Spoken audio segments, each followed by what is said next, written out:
રાજકોટમાં વધુ એક મોટા સ્કેમની ઘટના સામે આવી। ફરિયાદી દ્વારા જણાવ્યા અનુસાર માનવ લાખાણી નામના એક વ્યક્તિએ કેટલાક લોકોને એક વેબ સિરીઝ માટે પેમેન્ટનું કહ્યું। એક લોકોએ 10,000 ભર્યા છે। હવે માનવ લાખાણી ફોન ઉપાડતા નથી તેવો આરોપ લગાવ્યો છે।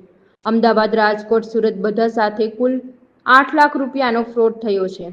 પોરબંદરથી આવ્યો છું। અમે બધા અલગ અલગ જગ્યાએથી આવ્યા છે।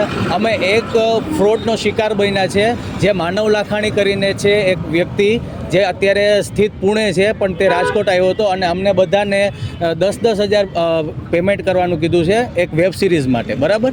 એ વેબ સિરીઝ માટે આ બધા નાનકા છોકરાઓ બધા અમે 4 વાગ્યાના હેરાન થાય છે બધા।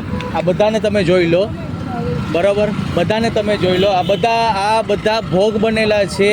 બધીએ 10,000 ભર્યા છે અને બધી હેરાન થાય છે। એ ભાઈ અમારો ફોન ઉપાડતો નથી, અમને બધીના ફોનને સ્વિચ ઓફ કરી દીધા છે। અને જેટલા પણ ગ્રુપમાં છે, અહીંયાથી છે, રાજકોટથી છે, અમદાવાદથી છે, સુરતથી છે, બધા સાથે આ એક જ ફ્રોડ કરેલો છે, બરાબર। અને ટોટલ 80 વ્યક્તિ છે, 8 લાખ રૂપિયાનો ફ્રોડ કર્યો છે। આ હજી અમારા નિકુલભાઈ છે, એ અહીંના છે રાજકોટના, એ પણ તમને કહેશે। બોલજો નિકુલભાઈ। બધા અલગ અલગ ગામમાંથી ભેગા થયા છે અને બધા લોકોએ 10,000 રૂપિયા ડિપોઝિટ પેમેન્ટ કરેલું છે, જે શૂટ દરમિયાન અમને પાછા આપશે એવી વાત કરેલી હતી।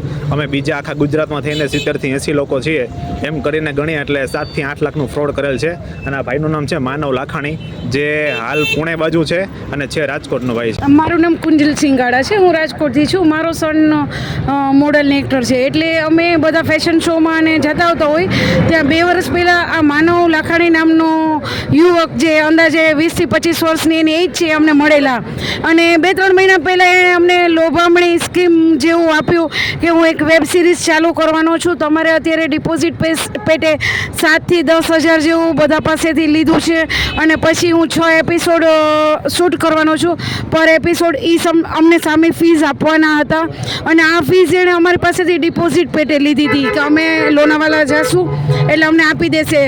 4-5 વાર ડેટ ચેન્જ થઈ, આજની ડેટ લાસ્ટ ફાઇનલ હતી। સવારે 5 વાગે બધાને અહીંયા ગ્રીનલેન્ડ ચોકડી રાજકોટ આવવાનું હતું, બધા 4 વાગ્યાના આવેલા હતા।